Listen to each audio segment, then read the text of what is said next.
사도행전 6장 8절로 10절까지의 말씀입니다. 사도행전 6장 8절로 10절까지의 말씀입니다. 신약 196페이지에 있습니다. 사도행전 6장 8절에서 10절까지의 말씀 우리가 한 목소리로 읽겠습니다. 시작. 스데반이 은혜와 권능이 충만하여 큰 기사와 표적을 민간에 행하니 이른바 자유민들 즉 구레네인, 알렉산드리아인, 길리기아와 아시아에서 온 사람들의 회당에서 어떤 자들이 일어나 스데반과 더불어 논쟁할세 스데반이 지혜와 성령으로 말함을 그들이 능히 당하지 못하여. 아멘. 여러분, 사람이 모이는 곳은 언제나 문제와 갈등, 아픔이 발생하기 마련입니다. 어떤 공동체든지 문제가 전혀 없는 집단은 없습니다. 뉴스를 한번 보십시오. 우리가 매일매일 많은 사건과 사고가 일어남을 접하게 됩니다. 우리는 오늘도 어떤 문제의 소식을 들었고 내일도 또 다른 문제를 듣게 될 것입니다. 아마 주님이 이 땅에 오시기 전까지는 조용한 날이 없을 것입니다. 이건 그런데 교회에서도 마찬가지입니다. 어떤 이들은 교회는 주님을 믿는 공동체이기 때문에 어떻게 갈등과 문제와 어려움이 나타날 수 있느냐 하고 질문을 던지지만 그렇지 않습니다, 여러분. 예수님을 믿지만 우리가 주님처럼 완전한 존재가 아닙니다. 여전히 우리는 부족한 존재지요. 여전히 주 성령 하나님의 이끄심과 그 성령 하나님의 강권적인 역사를 우리는 기대하고 소망하며 그 성령의 체험과 경험을 하면서 우리가 살아가야 될 불완전한 존재입니다. 이 사실을 우리는 겸허하게 인정하며 살아야 해요. 사도행전 6장 본문의 배경에는 어떤 일이 일어났습니까? 여러분, 문제의 서막을 한번 살펴보길 원합니다. 지난번에 제가 이미 한번 말씀드린 바가 있습니다. 오순절에 성령의 강림으로 예루살렘 교회가 폭발적인 성장과 확장을 이루게 됩니다. 그런데 막 태동한 교회였기 때문에 교회 내외로 행정적인 부분 등 미숙한 부분이 많아서 성도들이 서로 싸우기 시작하는 것입니다. 1절입니다. 그때 제자가 더 많아졌는데 헬라파 유대인들이 자기의 과부들이 매일의 구제에 빠짐으로 히브리파 사람을 원망하니라고 기록합니다. 헬라파 유대인들이 정통 히브리파 유대인들로부터 차별을 교회 안에서 받았던 거예요. 당시 교회에서는 어려운 상황의 과부들을 위해서 구제하고 나누는 그 돌봄의 사역을 하고 있었는데 그 나눔의 그 명단, 구제 명단에서 헬라파 과부들만이 제외되어 있는 것입니다. 그렇게 그들이 소외되어 버린 것입니다. 이것이 고의였을 수도 있고 아니면 실수일 수도 있습니다. 어쨌든 같은 교회 안에서 헬라파의 과부들만 구제 명단에서 빠져버렸으니 헬라파 과부들이 동등한 대우를 받지 못하는 것에 대해서 불만이 난 것입니다. 그래서 그들은 히브리파 사람들을 향해 원망했던 거예요. 이제 사도들이 그제야 문제를 파악하고 대책을 세웁니다. 어떻게 하면 좋을까요? 여러분 한번 생각해 봅시다. 우리가 먼저 이제 자세한 사정과 내막을 알았으니까 공평하게 배분을 하면 되겠죠? 아이고 죄송합니다. 저희가 미처 확인하지 못했네요. 다시 정확하게 파악해서 정확하게 배분해 드리도록 하겠습니다. 조금만 기다려 주세요. 그런데 여러분, 사도들이 내어놓던 대책은 달랐습니다. 2절을 보실까요? 12사도가 모든 제자를 불러 이르되 우리가 하나님의 말씀을 제쳐놓고 접대를 일삼는 것이 마땅하지 아니하니. 2절에서 그렇게 말하죠. 여러분, 사도들은 교회 내부의 분쟁을 계기로 해서 자신들의 사역을 한번 되돌아봤어요. 그런데 자신들의 사역을 되돌아보면서 무엇을 발견했습니까? 구제와 돌봄 사역에 자신들의 시간과 노력을 소진함으로써 정작 말씀 전파와 기도하는 일에 등한시하게 되었다는 것입니다. 모임이 커지면서 부수적인 일에 시간을 많이 소모하게 되었던 것입니다. 그러나 사도들이 모든 일을 완전하게 처리할 수 없는 것은 당연한 일입니다. 그렇죠, 여러분? 믿는 사람이 늘어나고 일이 많아지면 사도들은 그만큼 바빠지는 것입니다. 그래서 1절과 같은 문제가 발생하게 되고, 그러다 보니 자신들의 주 임무인 말씀 선포에도 온 힘을 쏟지 못하게 된 것입니다. 그래서 사도들은 결단을 내리게 됩니다. 하나님의 말씀을 제쳐놓고 돌봄 사역을 하는 것이 마땅치 않다는 그 결론을 내렸던 것입니다. 그런데 여러분, 여기서 우리가 오해하지 말아야 될 것이 있어요. 말씀의 사역이 먹이는 사역, 그 돌봄의 사역보다 더 우월하단 말이 절대 아닙니다. 어떤 사역도 다른 사역보다 우월하지 않습니다. 모두가 기독교의 너무나도 핵심적인 사역, 중요한 사역이죠. 예수님의 사역을 우리가 떠올려 보면 잘 알 수 있습니다. 저는 예수님의 사역을 이렇게 외우고 있습니다. 가전고, 가르치고 전파하고 그리고 고치는 사역. 예수님은요, 주 예수 그리스도 그 하나님 나라의 복음을 전파하고 가르치는 일을 했지만 그것만 하신 것이 아니라 고치셨어요. 병든 자들, 소외된 자들을 돌보시며 그런 복된 사회적인 사역도 하셨음을 우리는 기억해야 됩니다. 그러므로 그들의 말을 돌봄 사역이 필요 없어 해서는 안 되는 사역이라 라고 우리가 오해해서는 안 된다는 것이죠. 그들도 마땅히 두 사역 모두가 이 주의 나라와 주님의 영광을 위해서 너무나도 중요하다는 것을 생각하고 있었고, 그래서 지금까지 그렇게 열심히 달려온 것이 아닙니까? 그러나 다 할 수 없는 상황이 왔기 때문에 지금 이 말을 하고 있는 것입니다. 그 말이 뭐냐? 일을 분배해야 된다는 거예요. 혼자서 모든 일을 감당할 수 없다는 것입니다. 여러분, 광야에서 수많은 이스라엘 백성들을 지도하고 거느린 그 모세, 그 위대한 지도자 모세 또한 그 백성의 모든 짐을 지고 있는 것이 너무 힘이 들었습니다. 200만에 이르는 그 모든 송사를 어떻게 혼자서 해결할 수 있겠습니까? 너무 무모한 것이지요. 그래서 모세의 장인 이드로가 바로 그 상황을 눈치챘고 어떻게 했습니까? 동력자를 세워서 그 나라의 일을 함께 감당하도록 권면을 했다는 것입니다. 여러분, 오늘 본문에 보시면 사도들도 7명의 집사를 세우고 있음을 우리는 발견하게 됩니다. 3절의 말씀 우리가 함께 읽어보겠습니다. 3절의 말씀 시작. 형제들아, 너희 가운데서 성령과 지혜가 충만하여 칭찬받는 사람 7을 택하라. 우리가 이 일을 그들에게 맡기고 우리는 오로지 기도하는 일과 말씀 사역에 힘쓰리라 하니. 그렇습니다. 성령과 지혜로 충만한 귀한 일꾼들을 세워서 함께 하나님 나라의 일을 이루어 가기를 소망했다는 것입니다. 그렇습니다, 여러분. 오늘 본문의 핵심은 하나님 나라의 일은 어떤 특정한 한 인물을 통해서 이루어가는 것이 아니라 어떤 특정한 한 모임과 어떤 특정한 한 공동체, 어떤 특정한 한 집단을 통해서 이루어가는 것이 아니라 그리스도의 몸된 교회인 모든 지체들, 성도들을 통해서 하나님은 그들 한 명 한 명의 인격과 그들의 은사와 달란트를 넉넉히 사용하셔서 그분의 나라와 그분의 영광을 드러내기를 원하신다는 사실을 여러분 기억하시길 바랍니다. 어떤 이들은 이렇게 생각해요. 목사님이, 전도사님이, 교회 직원과 교역자들이 모든 것을 해야지. 그들이 일할 때 비로소 하나님이 역사하실 거야. 교회의 교육자들만이 왕같은 제사장이고 신령한 직분을 가진 자야라고 착각하지만 아니요, 여러분, 절대 그렇지 않습니다. 각각의 소명과 역할이 다를 뿐 하나님께 부름받은 모든 사람들이 왕같은 제사장이고 주의 일꾼이며 주의 군사라는 사실을 우리는 기억해야 돼요. 그러나 너희는 택하신 족속이요 왕같은 제사장들이요 거룩한 나라요 그의 소유가 된 백성이니라고 주님은 분명하게 우리 모두에게 말씀하고 계신다는 것입니다. 나는 평신도이니까 성령의 큰 권능을 행하지 못한다고 여러분 스스로 자신을 제한하진 않았습니까? 내가 어떻게 하나님 나라를 확장하는 일에 쓰임 받을 수 있을까? 저를 한번 보세요. 제 처지를 한번 보십시오. 제 꼴을 한번 보십시오. 라는 여러분 생각을 해보지 않았습니까?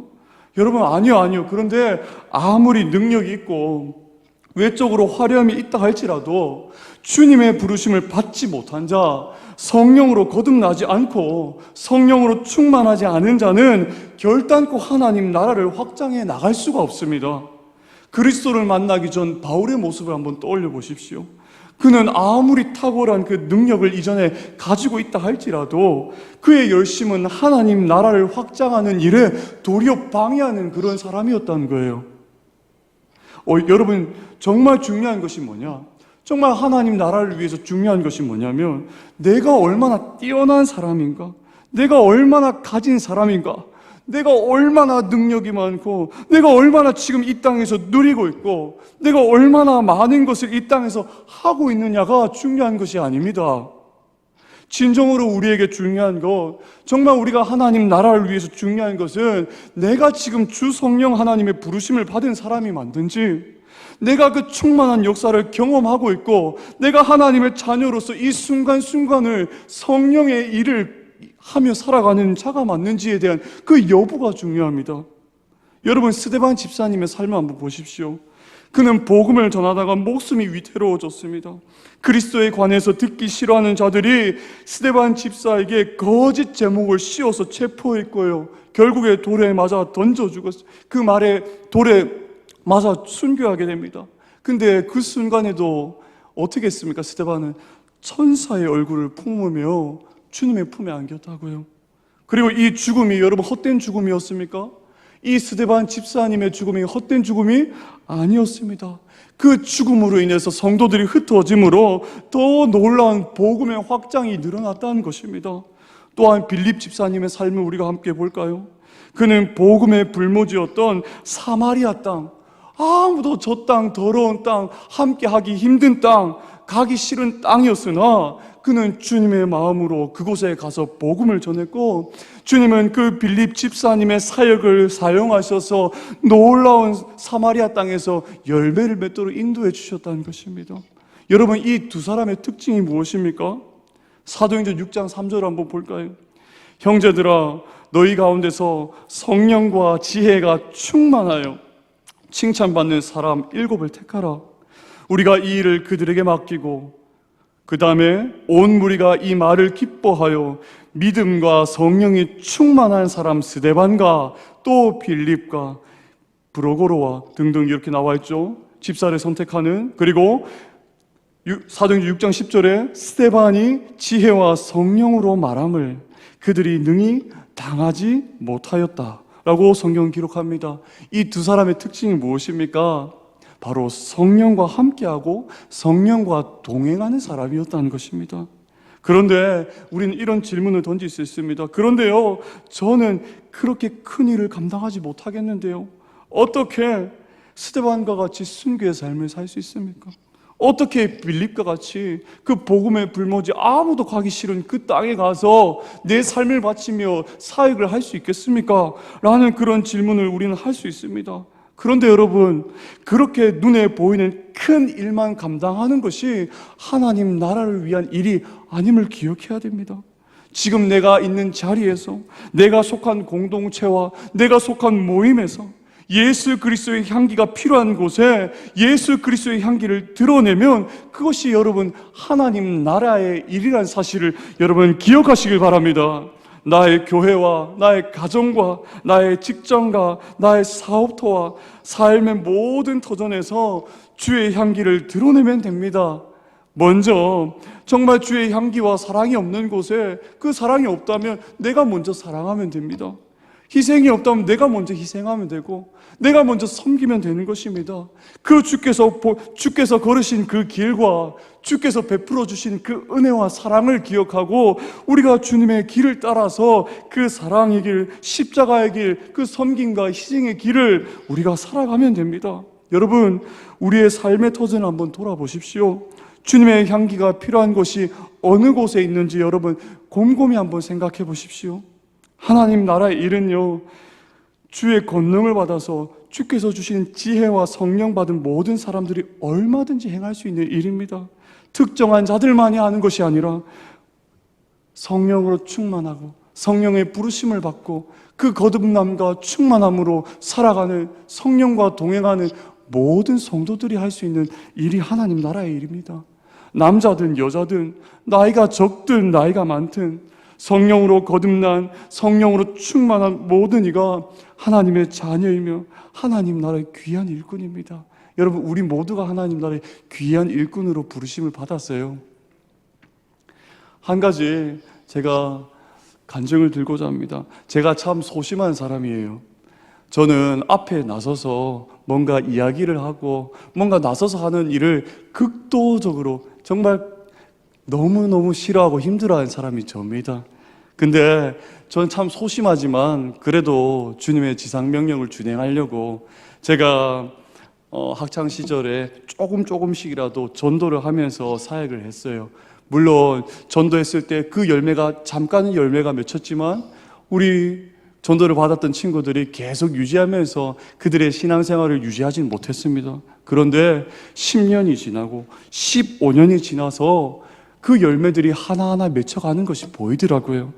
어떤 친구는 목사님의 딸과 결혼한 친구도 있었고, 또 어떤 친구는 신앙인 자매와 결혼해서 아직 부족하지만 여전히 신앙생활을 유지하며 살아가는 그런 믿음의 친구도 있었고요.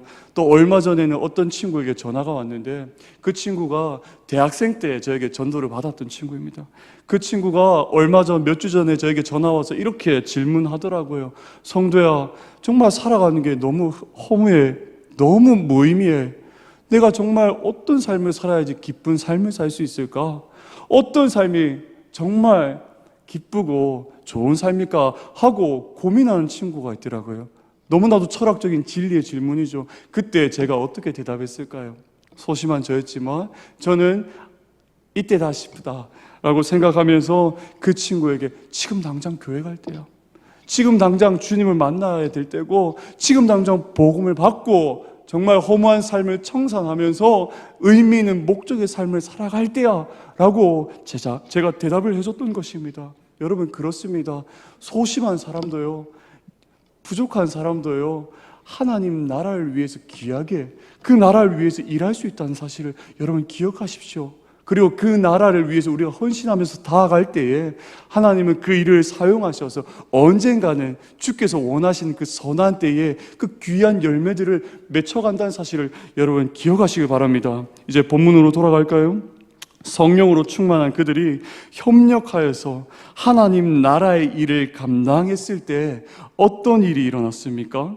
사도행전 6장 6절에서 7절의 말씀, 우리가 함께 이 말씀을 받들도록 하겠습니다. 사도행전 6장 6절로 7절입니다. 우리 함께 읽겠습니다. 시작! 사도들 앞에 세우니 사도들이 기도하고 그들에게 안수하니라. 하나님의 말씀이 점점 왕성하여 예루살렘에 있는 제자의 수가 더 심히 많아지고 허다한 제사장의 무리도 이 도에 복종하니라. 아멘. 여러분, 하나님의 말씀이 점점 왕성해졌고 제자의 수가 늘어나고 제사장의 무리가 회심하게 되는 그 놀라운 부흥의 역사가 일어나게 된 것이죠. 성령으로 함께하는 공동체가 함께 그 일을 감당했을 때 함께 한 마음으로 한 뜻으로 주의 나라와 주의 영광을 높여 들었을 때 하나님은 그 귀한 사역을 사용하셔서 놀라운 부흥의 열매를 맺도록 해주셨다는 것입니다. 그러므로 주 안에 사랑하는 여러분, 우리가 하나님 나라의 일이 결코 혼자서 하는 일이 아님을 우리가 함께 기억했으면 좋겠습니다. 능력 있는 사람만 하는 것도 아니라 부족해도 괜찮습니다. 함께 하면 됩니다. 우리가 서로 한 마음으로 주님의 영광을 위해서 함께 주의 나라를 위해서 걸어가는 믿음의 공동체임을 기억하고 하나님이 우리 모두를 사용하신다는 그 사실을 기억하며 우리가 온전히 하나님 나라를 위해서 힘쓰는 믿음의 공동체가 되시기를 주님의 이름으로 축복합니다. 갈라디아서 6장 2절에 이런 말씀이 있습니다. 너희가 짐을 서로 지라. 그리하면 그리스도의 법을 성취하라. 여러분, 우리가 왜 일을 나누어야 하냐면 우리 모두가 그리스도의 몸이요 지체요 각 부분이기 때문입니다. 즉 우리는 주 안에서 한 가족이라는 것입니다. 그러니 가족의 한 구성원이 아프고 힘들고 하고 어려워하고 신앙생활을 힘들어하는데 어찌 그냥 우리가 눈만 뜨고 남의 일이라 생각할 수 있겠습니까? 그건 저 사람의 일이고 나는 내 일만 잘하면 되지 하고 어떻게 우리가 이기적인 생각으로 살아갈 수 있겠습니까? 우리 모두는 유기적인 존재입니다. 다른 지체가 아프고 힘들 때 같이 아픔과 힘듦을 같이 나누는 것이 진정으로 성숙한 공동체입니다. 우리 교회는 여러 가지 일, 하나님 나라를 위한 일을 할 때에 어떻게 지금 일을 분배하고 있습니까?